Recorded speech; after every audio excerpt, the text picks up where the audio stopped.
tama po yung sinasabi ni Miriam Santiago. O speaking of Miriam, ngayon mga kababayan, maraming mga politician na nare-real talk. Oo, ni Miriam Santiago, mga kababayan. Alam niyo kung bakit ganito? Speaking of Miriam, eto, unahin natin si Miriam Santiago, mga kababayan. O, Miriam Santiago, alam niyo ba ang sabi ni Miriam Santiago noon? Actually, sa mga hindi po nakakakilala kay Miriam Santiago, si Miriam Santiago po yan po ay ang tinatawag nilang Iron Lady of Asia. Bakit? Walang katulad kay Miriam Santiago mula noon until now.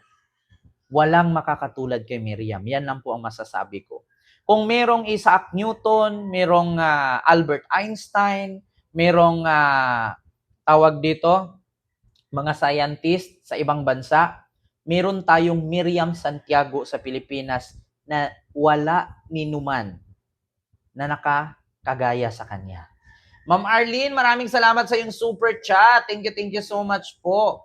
Hello Kent, good morning. Hello po Ma'am Arlene, good morning po dyan. Salamat po. So ngayon, alam nyo ang sabi, Ma'am Bit M, hello po. Lakers Fans TV, Miguel Love, shout out po. Alam nyo ang sabi ni Miriam Santiago, mga kababayan? Natatawa ako. Kasi lahat ng sinabi niya, nagkatotoo. Alam nyo ang sabi ni Miriam, ito po mga kababayan na ipabasa ko sa inyo. Anong sabi ni Miriam Santiago? Ito. Kahit sinong tanga, pwedeng tumakbo sa mas mataas na posisyon. At posibleng umani ng boto mula sa mga kapwa niyang tanga. Di ba? Totoo naman Kahit sinong bobo, pwedeng tumakbo sa anumang posisyon. Pero aani ito ng maraming boto sa kapwa niya bobo. Totoo naman talaga, tignan nyo. Pupunta ka lang ng West Philippine Sea, tapos kakanta ka ng Lupang Hinirang, tapos hahawa ka lang sa dibdib, sasalot ka sa flag. Number 1 senador ka na.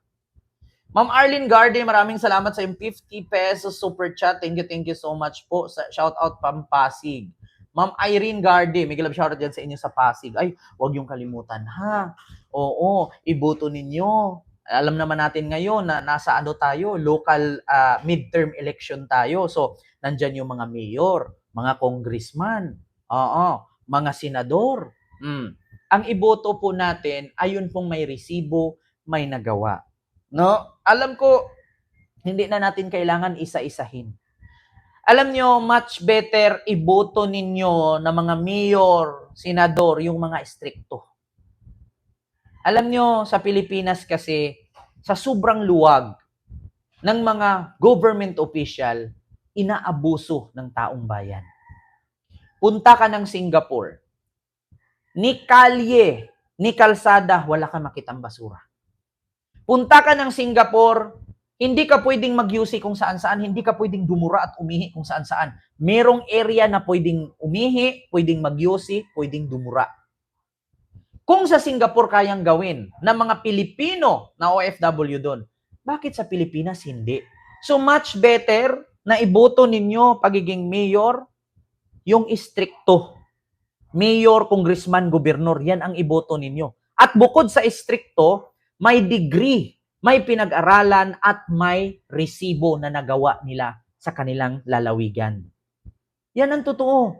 Mahirap kasi bumoto ng tanga. Kasi aani yan ng kapwa boto, ng kapwa tanga. Yun yung sabi ni Miriam Santiago. Ito sa totoo lang, ilang beses ako nag-ikot sa Marikina. Ang Marikina, parang Singapore. Napakalinis ng Marikina, ako nagsabi sa inyo. Kunting mali mo pag-park, ticket agad. Kunti nakitaan ka ng QC, ticket agad. Diba? Brooks Hens, maraming salamat ulit sa yung $10. No, super sticker. Thank you so much po.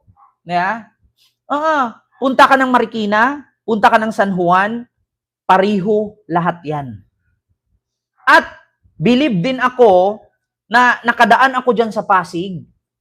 Kung ano yung nakalagay bike lane, wala talagang kotse at motor na dumaan sa bike lane. Yan, ako nasusubaybayan ko yung Pasig. Lalo pag galing ka ng Santa Mesa, tatawid ka ng Kalintong, dadaan ka ng GRU, tapos pupunta ka ng tawag dito, Mega Mall, ay, diyan mo makikita na meron talagang lugar ang bike, motor, at sasakyan. Di ba? Mr. and Miss in OZ, maraming salamat po sa iyong $20 Australian Super Sticker. Thank you so much po. Di ba? Kaya sabi ko sa inyo, much better iboto ninyo yung mga namumuno sa lalawigan, sa bayan ng mga istrikto at may pinag-aralan. Mahirap kasi bumoto, ayon nga kay Miriam Santiago. Kapag kahit sinong tanga, pwedeng tumakbo sa mataas na posisyon kasi aani ng boto yan sa kapwa niya tanga. Di ba? Oo, tignan nyo katulad niyan, kung sino man ang mayor dyan sa Marikina, salute sa iyo, sir. Napakalinis ng Marikina. Kung sino man ang mayor dyan sa Pasig, salute po sa inyo dyan. Lalong-lalo na San Juan, Pasig, Marikina, Makati, magagandang lugar yan. Huwag na Taguig. Sawa na ako sa 10,000 hanggang ngayon wala pa rin naiabot sa akin. Oo. 'Di ba? Idagdag nyo na ang Maynila ngayong eleksyon na to. Huwag kayong magpauto sa mga politiko na namimigay ng dilata. Hindi porket spam yan mamahalin ay iboboto mo na. Hindi porket 5 sakong bigas ibigay sa inyo ay iboto nyo na. Sabi nga ni Vico Soto na mayor ng Pasig, kapag ang politician gumastos ng milyon, babawi yan. Di ba? Babawi yan. Iboto ninyo na kahit walang binigay, may resibo, may nagawa, at may napatunayan. Mahirap kasi bibigyan ka lang ng spam ni Sam Bersosa, iboto mo na. Yeah? Mahirap yung ganyan. Katulad kay Hani Lacuna. Nung Pasko, 1 linggong basura. 3 araw nga lang hindi makuha ng basura ng Maynila. Amoy, mas mabaho pa sa Burak sa Ilog Pasig. Yeah? Totoo yan.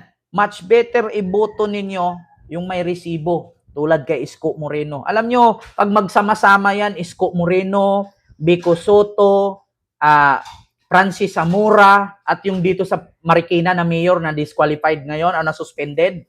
Pag yung 4 na yan magsama-sama, napakaganda ng ating bansa. Natutuo lang. Kung nagsabi sa inyo, hindi man ako butante sa mga lugar na yan. Pero yung 4 lang na pinangalanan ko, pag yan nagsama-sama, Vico, Isko, Zamora, at yung dito sa Marikina, hindi ko kilala yung mayor ng Marikina na suspended. Pag isama-sama nyo yan, malinis ang Marikina, malinis ang Manila, malinis ang Pasig, malinis ang San Juan. Yan ang totoo. Diba? Meron pang Caloocan, may paninindigan. Burahin nyo na yung nasa Caloocan, palitan nyo na yan. Sa mga galit kay Isko sa Maynila, ako mismo magpapatunay. Yung issue kay Isko na ang sabi, bininta daw ni Isko ang mga kagamitan sa Maynila, mahirap po sabihin. Pero itry nyong i-research. Yung nagsabi na bininta ni Isko ang Divisoria, utang ina ninyo. Paano mabenta ni Isko ang Divisoria kung ang tutuban, pagmamayari ng Ayala, nandyan nakatayo? Paano mabenta ni Isko na ang 168 at Super 8 na pagmamayari ng Chinese businessman nandyan nakatayo? Paano mabenta ni Isko yan? Ang bininta po ni Isko ay yung lupa na tinayuan ng Divisoria Mall na matagal nang walang kita. Bakit? Kada square meter, 25 pesos lang. Panahon pa ng Lopez, panahon ni Erap, walang kinikita. Kaya, nung bininta ang lupa na tinayuan ng Divisoria Mall, mas malaki pa ang kinita kasi mas malaki ang tax na binayad nung may-ari nung mall. Diba? Mall lang po ang bininta ni Isko, hindi po ang buong Divisoria. Wala pong karapatan si Isko magbenta ng buong Divisoria kasi maku-question siya. Hindi po pagmamayari ni Isko ang Maynila. Mayor lang siya. At higit sa lahat, si Isko ay parang si Marcos Sr. Hindi ka makatapagdeklara ng martial law kung hindi inuukihan yan ng mga politician na kanyang miyembro. Katulad kay Marcos Sr., nakapagdeklara ba siyang martial law kung hindi nag-okay ang congressman at senado? Ganon din kay Isko, hindi mabibenta ang lupa sa Divisoria Mall kung hindi nag-okay ang mga city councilor. Di ba? Katulad kay Vico Soto ngayon, inisyo nila. Ang mahal daw ng papatayo na City Hall. Makita nyo naman yan pag ninakaw eh. Pag ninakaw, walang maitayo. Pero pag may naitayo, hindi ninakaw. Yun lang yun. Pero make sure na ang ginastos ay match doon sa pinatayo. Na hindi sana maging katulad sa City Hall ng Makati na overpriced. Diba? Yun yung katotohanan. Kaya sabi nga ni Miriam Defensor Santiago, libre maging tanga. Kahit sinong tanga, pwedeng tumakbo sa taas na posisyon ng politiko kasi aani yan ng boto sa kapwa niya tanga. Diba? Alam nyo, hindi ko na pangalanan yung ibang mga mayor sa iba-ibang lalawigan eh. Pero ito yung gagawin ninyong modelo eh. Yung mga nasa taas, yung mga wealthiest city. Pasig, San Juan, Marikina, Manila. Yan yung mga iboboto ninyo at yan dapat mga ganyang gawain. Ang iboto ninyo. Diba? Diba? Ganun lang, mga kababayan. Kung ako papipiliin si Isko o si Robin, mas piliin ko pa si Isko. Kayo, papipiliin. Ayaw nyo kay Isko. Sige, papiliin ko kayo. Kung tatakbong presidente si Robin kalaban si Isko, sinong iboboto ninyo? Diba? Kung darating ang panahon sa 2028, ma-impeach si Sara. Si Robin ang tatakbo. Tatakbo si Isko. Tatakbo si Pacquiao. Yung tatlo, sino iboto ninyo?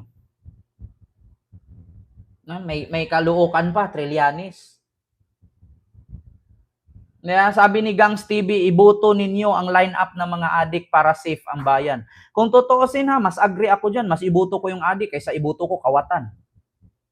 Pag iboto mo adik, pag nakita mo nag-adik, pwede mong ipa-impeach at ipakulong yan. Paano kung iboto mo line-up puro kawatan? Mas mahirap. Mas piliin ko iboto ko line-up puro adik. Kasi pag nakita mo sa akto adik, pwede mo naman tanggalin yan at ipakulong yung kawatan.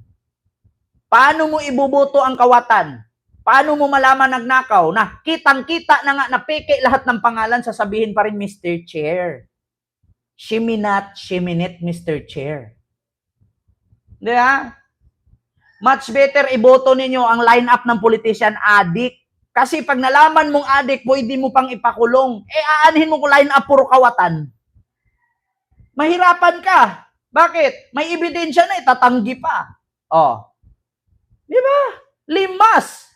Okay lang adik. Kapag nalaman mo, presidente natin adik, pwede mo naman ipa-impeach yan at ipakulong mo, adik nakikita mo, dumudugo yung gilagid. Tabingi yung bagang. Pwede mo sabihin, adik yan, impeach natin yan. Ay, yung kawatan. Dissenting manamit. Nung pumasok sa Congress, ang relosek ko pag nanalo, Rolex. Nung pumasok sa Malacanang, ang sasakyan Tamaraw paglabas Mercedes-Benz. Nung hindi pa congressman, mayor, senador at presidente, yung mga bahay, apartment lang. Ngayon, tignan ninyo, mansion na. Nasa Green Meadows na yung iba. Diba? Much better na line-up adik ang iboto ninyo kasi pag nalaman mong adik yan, pwede mong ipakulong at i-impeach. Aanhin mo yung line-up puro kawatan. Sino? Paano mo ikulong yan? Andiyan na yung ebidensya, Team Chichirya, Team Dodong, Team Grocery, Team Asim. Tapos sabihin, Mr. Chair, mas masakit ang iwan ng boyfriend o girlfriend kaysa ma-impeach. Alam nyo, hindi porket ganito ang apelyido ko, ay iboto nyo na. Tignan ninyo ang ginawa ko. Ang mga bobong DDS, magaling for 2028. 'Di ba? May Fiona pa. Diba? Oh, tama, mga kababayan? Am I right, Mr. Chair? Dito tayo.